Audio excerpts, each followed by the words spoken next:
વલસાડમાં રાજહંસ સિનેમામાં તૂટ્યો છે સીલિંગનો ભાગ। જી હા, મૂવી ચાલુ હતું અને તે દરમિયાન સીલિંગનો ભાગ અચાનકથી તૂટી પડ્યો।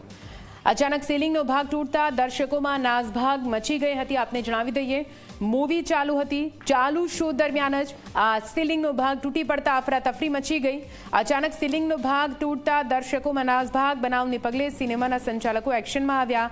થિયેટરને ખાલી કરીને તાત્કાલિક શો બંધ કરાવવામાં આવ્યો। ઇમરજન્સી એક્ઝિટની સુવિધા યોગ્ય ન હોવાનો આરોપ લગાવવામાં આવ્યો છે। થિયેટર પર પહોંચેલી પોલીસ સંચાલકો અટકાવ્યા હતા।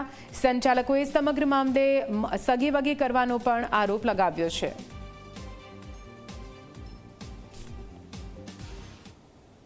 મૂવી ચાલુ સ્ટાર્ટ થયું અને સ્ટાર્ટિંગના 10 મિનિટ પછી છે ને ઉપરનું જે સીલિંગ આવે છે એ સીલિંગ આખું તૂટી ગયું, ઉપરથી બધું નીચે પડી ગયું અને બધું દૂર થઈ ગયું અને કોઈ વ્યક્તિને વાગ્યું નથી, મતલબમાં તૂટી ગયું છે।